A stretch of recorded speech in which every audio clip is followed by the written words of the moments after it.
Nobody gets it though.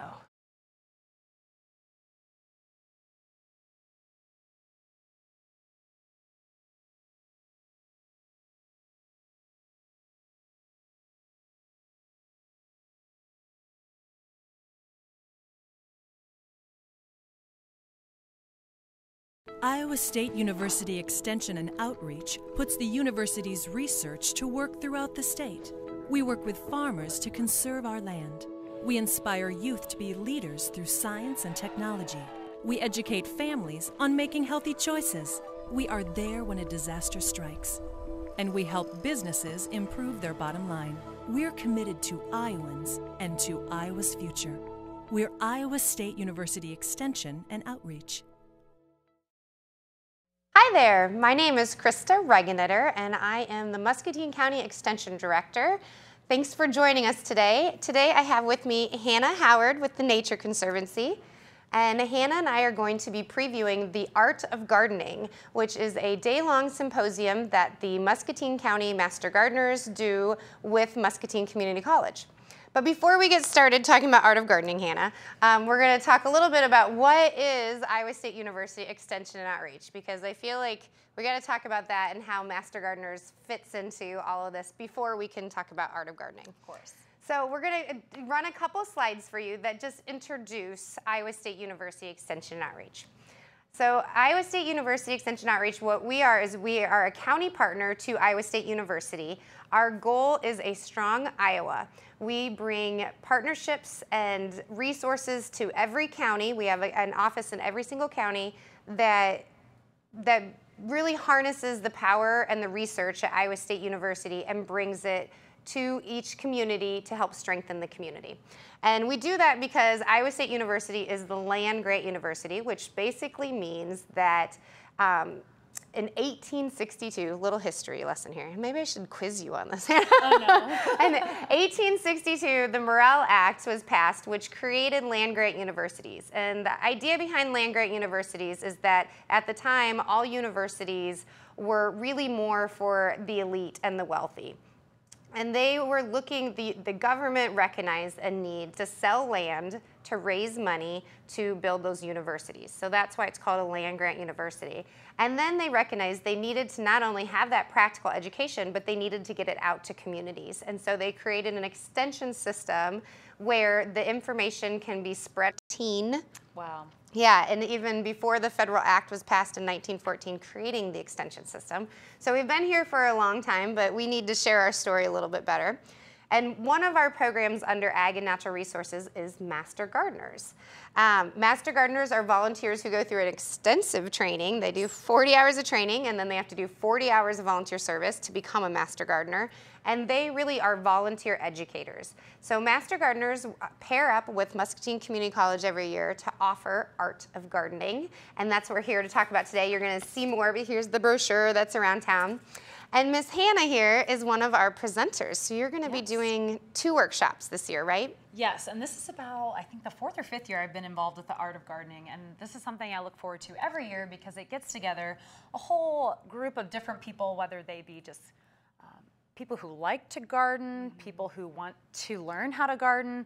I mean, it just is a wonderful event. And into conservation too. There's some folks that come that aren't necessarily gardeners. Yeah. No, and so I love that there's something for everyone. And so this year I'm doing 2 sessions, and the first session is called Furs, Kales, and Animal Tales. And I'm really excited for that one because this one is going to focus on a lot of really great photos and videos that come from our nature preserves and talk about the regional wildlife that make this area of the state unique. And believe it or not, this area of the state is the most biodiverse part of the state in Iowa, but it also has the greatest concentration of protected land in the state. So there's over 40,000 acres of natural areas in this part of the state. And so that means that with that comes a whole slew of diversity, from the plants, the ecosystems there, to the wildlife found there. So this presentation is going to focus on the fuzzy and charismatic species like river otters that can be found in the Cedar River, the Iowa River, and even in some of our creeks like Pike Creek. And so you can start to roll some of those photos, so things like river otters, but even some more common things that you might be familiar with, like say possums that maybe aren't your favorite. And so our preserve is called Land of the Swamp White Oak, and so it's in western the western county, the western portion of Muscatine County, yep. Along the Cedar River. And so we own 4,000 acres on this preserve. And so we really have a high level of ecological diversity that is just something that you have to get out there and experience. And so this is a way for me to bring that to people in this presentation. Yeah, and Hannah, just since I think viewers might be curious, is Swamp White Oak a place that people can just go visit on their own, or is it somewhere where they need to go as a guided with the Nature Conservancy? Yes, it is open to the public, and it's located right on Highway G28, okay, yeah. Which is out just past Independence Avenue, past Arden Creek Winery, for those of folks that are familiar with that. But if they keep driving past the river, they will find Swamp White Oak. And I would encourage folks who would like to see directions, because the signage isn't great yet, but I am working on it. Go to nature.org/Iowa, and you can get some directions to that preserve. But river otters, like I said, is something that we'll focus on during this presentation. We just had some really great footage of some otters on one of our parts of our preserve, but we also have other things that people may not know quite as much about, like the Blanding's turtle, pictured here, has a very bright yellow throat, so once you see it, it's easy to identify. And these guys can actually live up to 100 years. Really? Yes, and this part of the state, because we have all of these rivers and aquatic habitats and wetlands and floodplain areas, we actually have the highest diversity of amphibians and reptiles in this part of the state too. So back in 2007, we were designated as the nation's first amphibian and reptile conservation area, or otherwise known as ARCA. And so things like the Blanding's turtle and this smallmouth salamander help make up some of that diversity as to why we were designated for this conservation area.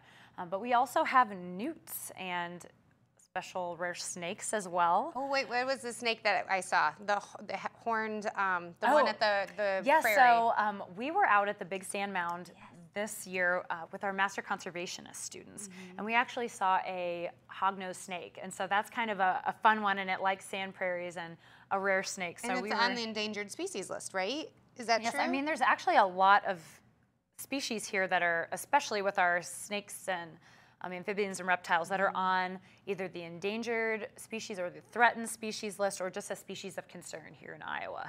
And a lot of people don't realize that, and so that's kind of something that I get to highlight during this We this had talk one at the Art of student Gardening. that was gonna kiss the snake. Yes. It's like, oh, I'm not that brave. So. Oh. And it's neat to be able to talk about things like snakes that maybe folks aren't quite as comfortable with, because really they're providing an ecological service to us, because I think more than disliking snakes, a lot of people dislike mice, perhaps, around their house, or especially when they get into their home. So if you do have a snake in your garden, feel free to leave it there. Yeah. It'll help take care of some of those rodents and unwanted critters. Yeah, house guests that you don't Yes. really want. Yes, exactly. So that's going to be one of the sessions that you offer, Art of Gardening. And Art of Gardening, I should say, the slide was up, but is Saturday, March 9th. And so we encourage people to get registered by February 28th for Art of Gardening, but it's a day-long activity. So there's registration between 7:30 and 8:30. Starts at 8:30 with welcome announcements, but then there's 4 workshop sessions, and so folks can, let's see how many, there's at least 7 options for each session. And so Hannah's gonna be doing the fur, scales, and animal tails, the 9 to 9:50 session. You're gonna kick us off and get started. There's 2 sessions before lunch, and then lunch, it's kind of fun because it's half of lunch is the Stump the Experts, which is are you going to do are you on the expert panel? No, but I always love that. To go in and ask questions. And so they have a panel of experts, and you can ask any questions you want, and then it alternates with the lunch, and then there's 2 more sessions after lunch. So what's your second workshop, Ms. Yeah, so my second session is gardening with native flowers and trees. And so a lot of people have been hearing the buzzword of natives. And so I'm going to talk a little bit about what's the buzz around these native plants, and how do I start to incorporate them into my own garden. Yeah. And so this can be for folks that already have things like milkweed, like this swamp milkweed pictured here on the screen. But it's also to teach others how to diversify. So it can be anything from just sowing some patches of, say, milkweed seed in some areas, say along fence lines or in the back corner of your property, or intentionally incorporating these native plants into your garden in a manicured setting, because that's fine too, because either way, when you add these native flowers like this swamp milkweed, you're going to be providing nectar and a food source, and even they act as host plants to other insect species. And so you really have so many benefits of adding these natives to your gardens. And they can also do things because they have such large root systems. So unlike bluegrass that has just a few inches of roots, things like this blazing star now on the screen, those have really deep roots that can go down past 10 feet. And so when you think about, say, when we get a lot of rains, those roots can help suck up that water. And so there's a whole slew of benefits. And as you can see, this prairie blazing star, it's got a beautiful bright purple bloom that blooms up and down the stem. So it's going to bloom for a long time, but it also attracts things like the monarch butterfly for that nectar. And I think people don't recognize always, or haven't just stopped to think about the fact that when you have those strong root systems, you do create soils that it can absorb water. So then the water is not going into your basement or, other things like that. So it helps the ground absorb. And as we're kind of having these more extreme weather, that's happening right now, it's important that we be thinking more about that than I think people have in the past. Oh yeah, and I think I myself and a lot of my neighbors deal with water in our basements, and so I'm slowly using more native plants to deal with those issues. And so there's really a whole slew of reasons as to why you would want to add natives to your garden. And even if you have a specific butterfly that you'd like to attract, you can even look up that plant online, and there's so many amazing resources now, whether it be extension to the Xerces Society. They're a pollinator and insect protection agency that works to educate folks as well as do research on how to preserve our insects and pollinators. Very cool. And so you can find out what kind of plants that you need to plant to attract the insects you want to see. So things like this rattlesnake master. Ooh. That's another one rattlesnake master? Yes, that's awesome. I love the name. And it's so such cool. a unique plant because look at the blooms. They're very spiky and different, and they do have little white blooms in between all of those little spikes there. But it adds texture to your garden. And whenever I've seen it in an urban setting and in a well-intentioned garden design, I've always loved how that looks. And I really like that one. I'm going to be pointing out different native flowers as well as some native grasses that folks can incorporate into their gardening, and even trees and shrubs. Because when you start to think about trees and shrubs, that's how you're going to start attracting those birds to your landscape. Because during the winter months, like right now, they need a lot of places to roost or places to go for wind protection. And so they're cold. Yeah, they are. And so evergreens this time of the year are really important for birds to escape the winter winds, as well as things like owls, as well as other creatures. But when we think of the spring and summer, which is coming, it doesn't feel like it yet. Do you believe that the groundhog, are we going to have a short, like a spring coming really soon, Hannah? I believe you more than the groundhog. No, I mean, already we've just had flooding on the Iowa and Cedar River just in the past week from all the precipitation and moisture and the melting snow. And so who knows what this spring will bring, or it could jump straight from winter just to summer. You never know here in Iowa. Yeah. So I want to ask you a question. Now, we did solicit some questions from Facebook, but before that, I'm going to spring one on you because you just talked about something. Because I love evergreens. Like that, I used to live in Portland, and that just takes me back to the place that I love. And my yard has some nice evergreens, but I learned in the Master Conservationist class, which is a class that Hannah and I presented with Louisa County Extension, and we'll be doing every other year. But you talked about that there's not very many natives. There aren't. Cedars and different, like the evergreen trees. So what are some native evergreens that if somebody wants that protection for birds that is supposed to be grown here? Yeah, so of course the first one that comes to mind is the eastern white pine. And that has the long, soft needles in bundles of 5. So they're very distinct. You can kind of see them blowing on windy days. And of course, we have a large old growth pocket at Wildcat Den. So for those of you that are familiar with that area, you can see some nice large white pine there. So that's a really great one. Great for windbreaks, soft textures, but also eastern red cedar. And so while you don't want this near your, say, prairie areas because it can really spread, it's a great one when it comes to dealing with tough soils because there are a lot of evergreens that don't do well in our soils. Especially the compacted soils of like urban living. Compacted soils, but also just with all of the rain and moisture we've been getting, evergreens don't do well with that, so it becomes a breeding area for bacteria and different diseases because of the dense structure that those evergreens have. And so there are a lot of species anymore of evergreens that folks recommend not to plant due to that, like Colorado blue spruce. That is kind of already on the do not plant list because of all of the issues it has with rhizosphere needle cast and things. But say things like the eastern red cedar, that's a native one, and it can survive in so many different kinds of soil because you'll be out at, say, Deep Lakes County Park, and you'll see it growing in pure sand. And I mean, it can really grow anywhere, but it also has these nice blueberries that hang on as a winter food source for birds during the winter. So a lot of times you'll see things like cedar waxwings and cardinals and even sometimes owls hanging out in these I need to attract owls to my yard because my son is an owl lover. So that would be awesome to do that. Yes, and it's so fun because in my neighborhood, I have a kind of a wooded area in the middle of town, and I will hear the owls hooting at night. And I just had an owl 2 nights ago in my apple tree. Oh, really? Yes. I don't hear them and we're right in town with that wooded area, and I kind of listen for them because I think that would be really cool. We have a lot of woodpeckers. Yes. I've seen a lot of those lately.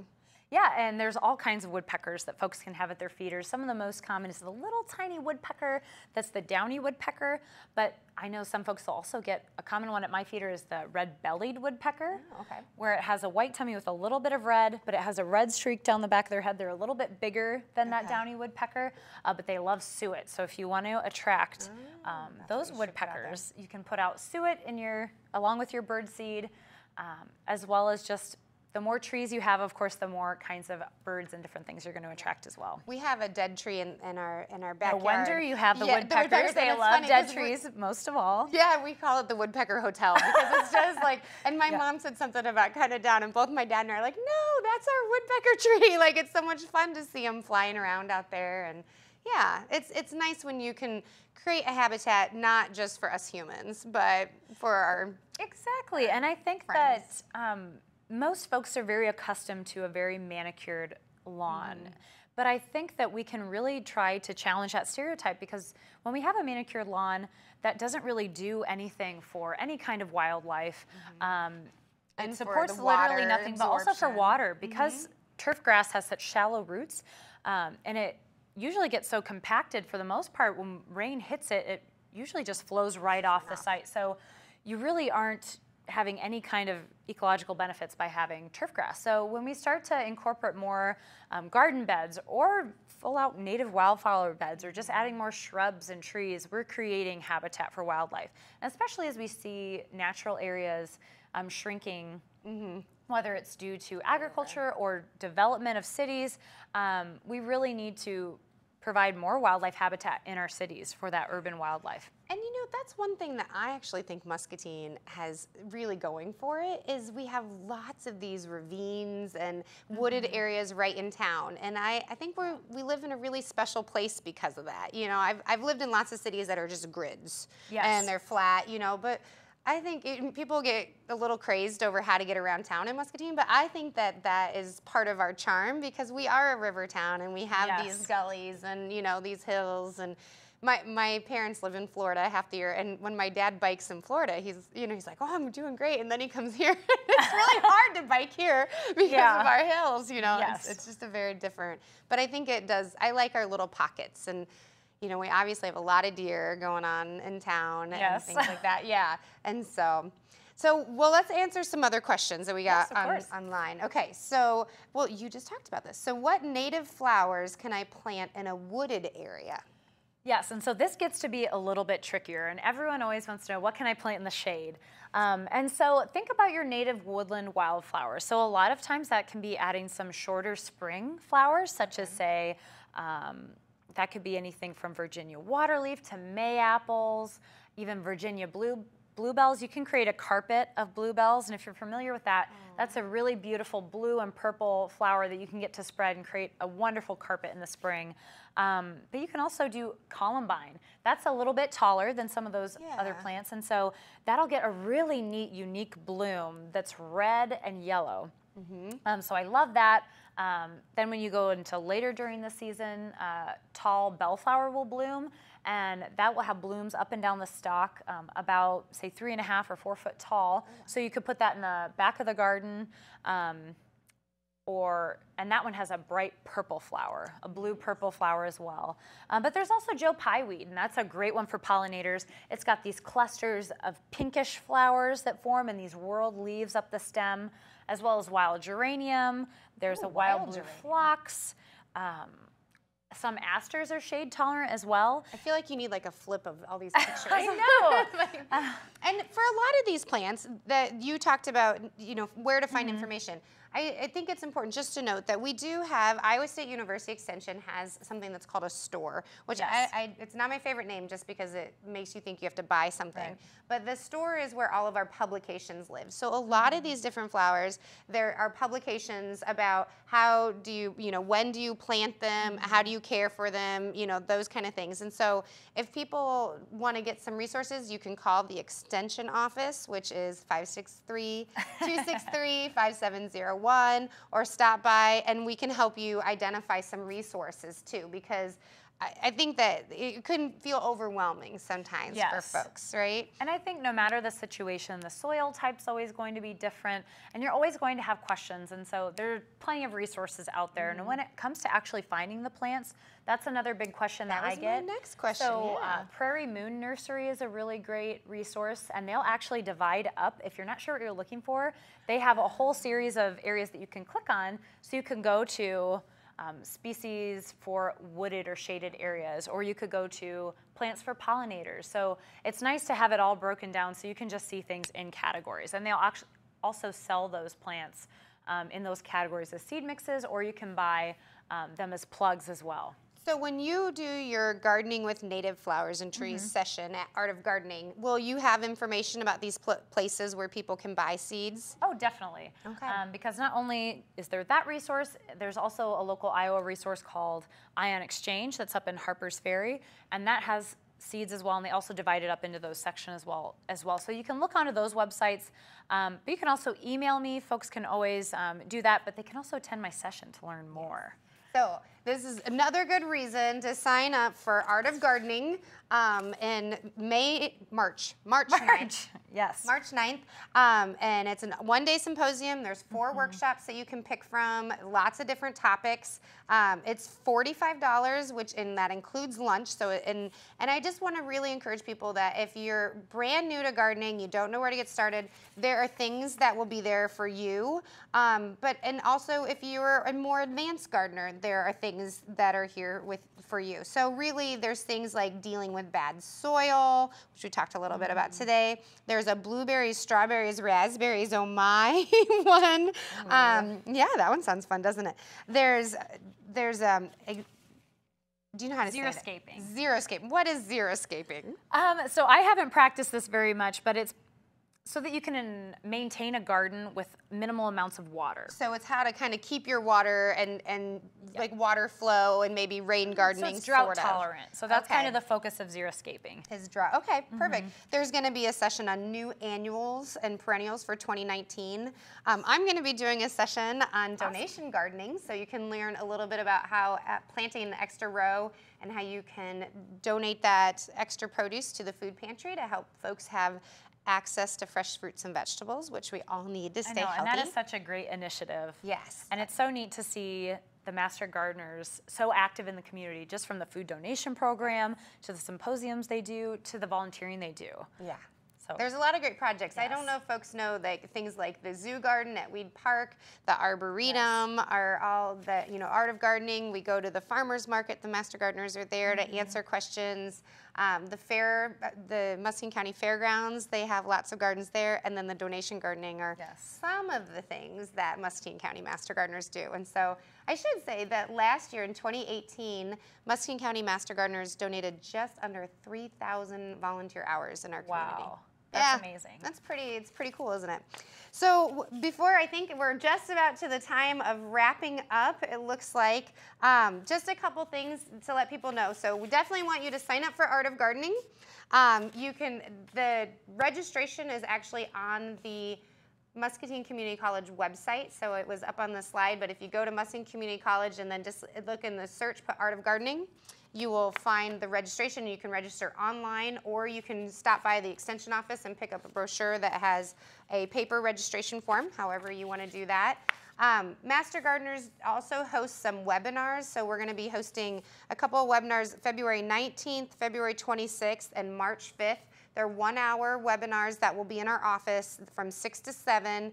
The first one on February 19th is limited space gardening. So those, maybe if you only have a balcony or you just have a small plot, like what do you do with that to do container gardening? And these are all recorded webcasts that are hosted by folks at Iowa State University.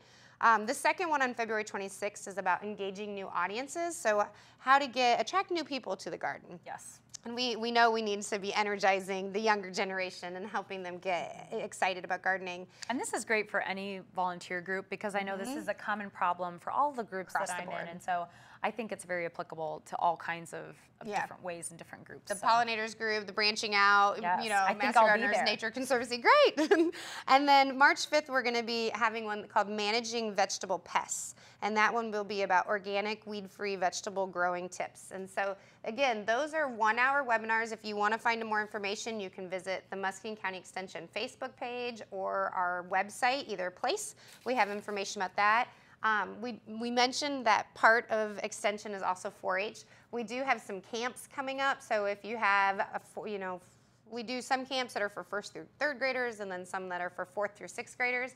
We'll be offering some over spring break this year, so if you have some little people, I know we have people, we just need to get them out. And like, we need to get them out of the house right now. And so we do have some summer camps, and again, you can visit our website. I always say Google Muscatine Extension, because we are the only Muscatine in the world, so that makes life easy for us. Or if you go to Facebook, you can put in Muscatine Extension and find our Facebook page. I always encourage folks, if you want to kind of be up to date on what's going on with the Extension office, you can join our mailing list. We send out a once-a-month newsletter that has all kinds of things that we have going on, and just give our office a call. Again, that's 263-5701, and give us your email address, or go to the Facebook page and you'll see links to it. But we'd love to get that information out to you. So I think we are going to wrap up today, but thank you so much for joining us. And we have 2 more episodes of our Art of Gardening preview that we'll be doing yet before. But again, please sign up for Art of Gardening and sign up for Hannah's sessions. We will see you there. Yeah, thank you. Iowa State University Extension and Outreach puts the university's research to work throughout the state. We work with farmers to conserve our land. We inspire youth to be leaders through science and technology. We educate families on making healthy choices. We are there when a disaster strikes. And we help businesses improve their bottom line. We're committed to Iowans and to Iowa's future. We're Iowa State University Extension and Outreach.